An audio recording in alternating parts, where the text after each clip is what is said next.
मसीह में प्यारे भाइयों एवं बहनों, आप सबों का मेरे चैनल में हार्दिक स्वागत है।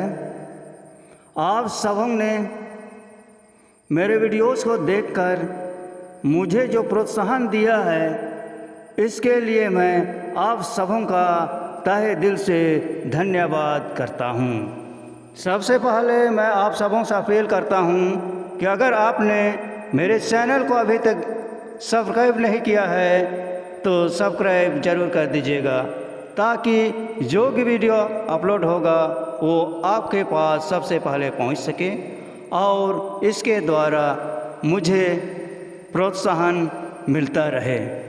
आइए आज हम बाइबल में मलिकिसिदक कौन था और बाइबल में उसका क्या महत्वपूर्ण स्थान है, इस पर मनन करेंगे। सबसे पहले मलिकिसिदक का क्या अर्थ है, इसको समझने की कोशिश करेंगे। मलिकिसिदक का अर्थ है धार्मिकता का राजा, फिर शलोम का राजा अर्थात शांति का राजा। ऐसे नाम के साथ हम महान चीज़ों की उम्मीद कर सकते हैं। सबसे पहले हमें मलिकिसिदक के विषय में उत्पत्ति की पुस्तक अध्याय 14 में बहुत ही संक्षेप में बताया गया है।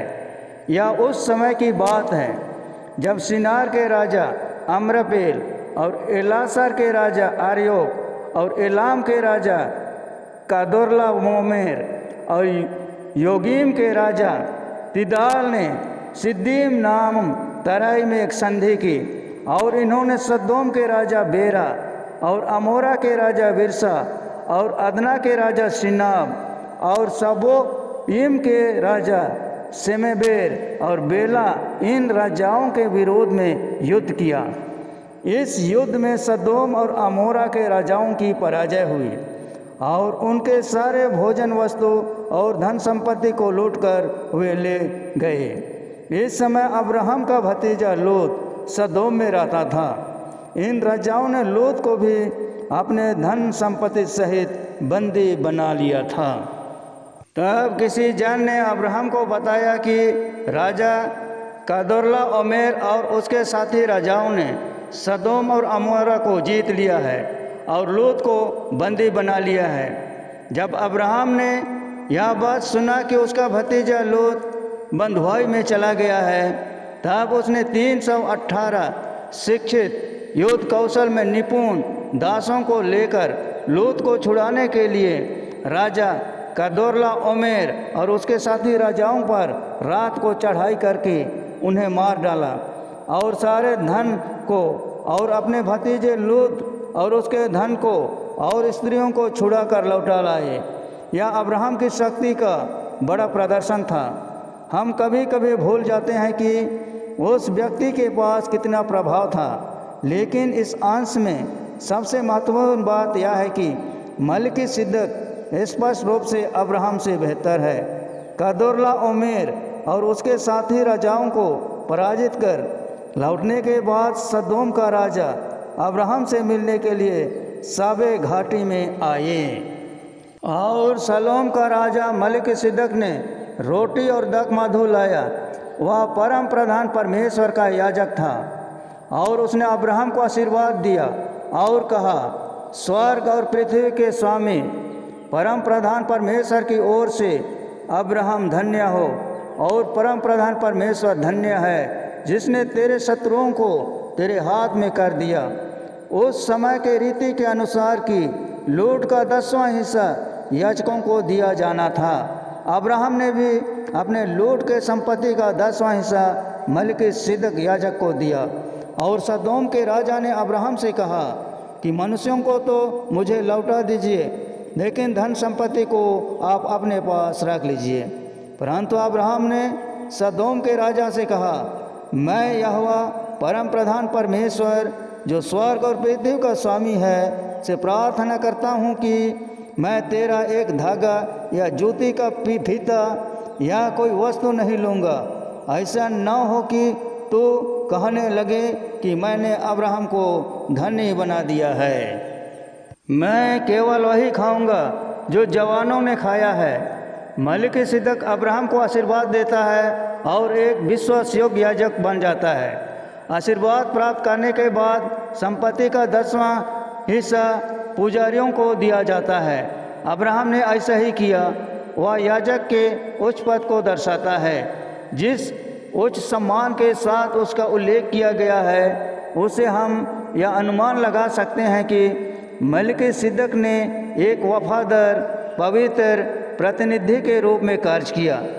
इसके बाद अब्राहम और मलिकिसिदक अलग हो जाते हैं और हम इस याजक का नाम तब तक नहीं सुनते हैं जब तक कि भजन संहिता 110 में यह भविष्यवाणी नहीं की जाती है कि मसीहा मलिकिसिदक की रीति पर सर्वदा पुरोहिताई करेगा।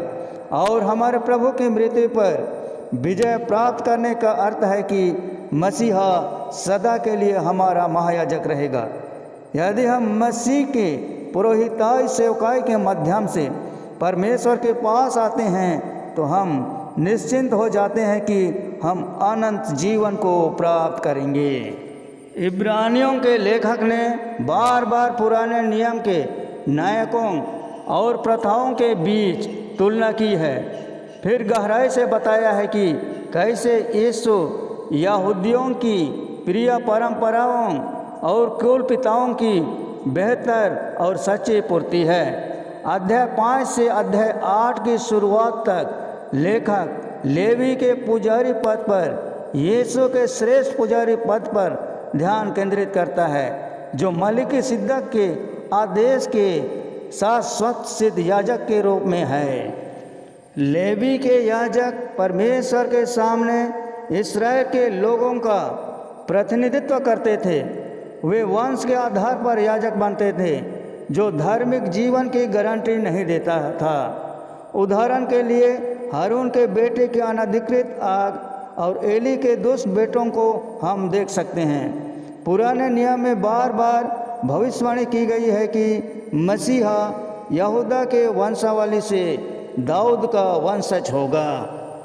उत्पत्ति के पुस्तक वंशावली से भरा हुआ है, लेकिन मलिकिसिदक के लिए उसके वंश का कोई रिकॉर्ड नहीं है, चाहे वह पहले हो या बाद में। मलिकिसिदक एक ऐसे आदेश का याजक था जिसकी कोई शुरुआत नहीं थी, क्योंकि यीशु इस आदेश का सबसे बड़ा याजक है, इसलिए कि यह कभी समाप्त नहीं होगा। यहाँ सबसे ध्यान देने योग्य बात यह है कि यीशु लेवीय वंश का याजक नहीं है, बल्कि मलिकिसिदक के आदेश का एक याजक है, जिसका अर्थ है कि वह सभी के लिए एक याजक है। यीशु हर लेवी पद से श्रेष्ठ है, जिसमें याजकीय पद भी शामिल है, लेकिन प्रथम महायाजक मलिकिसिदक के समान उसका याजकीय पद हर राष्ट्र, हर जाति और भाषा तक फैला हुआ है। और इब्रानी 7:22 बताता है कि यीशु एक उत्तम वाचा का जमानतदार बना है। हम अपने व्यक्तिगत जीवन की कहानियों में इतने उलझे नहीं रह सकते कि हम बड़ी कहानी को भूल जाएं। यह महाकथा जो परमेश्वर बुन रहा है, मलिकिसिदक उस कहानी का एक धागा मात्र है, जो मसीह के द्वारा आत्माओं के उद्धार के विषय में बताती है। और वह धागा हमारे गौरवशाली उद्धारकर्ता के बारे में अधिक महत्वपूर्ण दृष्टिकोण को उजागर करता है। मलिकिसिदक महत्वपूर्ण है, वह धार्मिकता राजा जिसका राज शांति का राज है। इब्रानियों के पुस्तक मलिकिसिदक को मसीह के एक प्रकार के रूप में इंगित करती है, जिसमें यीशु मसीह लेवी के आदेश का याजक नहीं है। वह अपना काम सांसारिक तांबू के अंदर नहीं करता, बल्कि वह स्वर्गीय तांबू में करता है। वह एक शाश्वत आदेश है जिसका कोई आरंभ या अंत नहीं है। मसीह में प्यारे भाइयों एवं बहनों, यह शुभ संदेश आप सबों को कैसा लगा? अच्छा लगा तो इस वीडियो को अधिक से अधिक अपने मित्रों को शेयर करें, लाइक करें और कमेंट करें। धन्यवाद।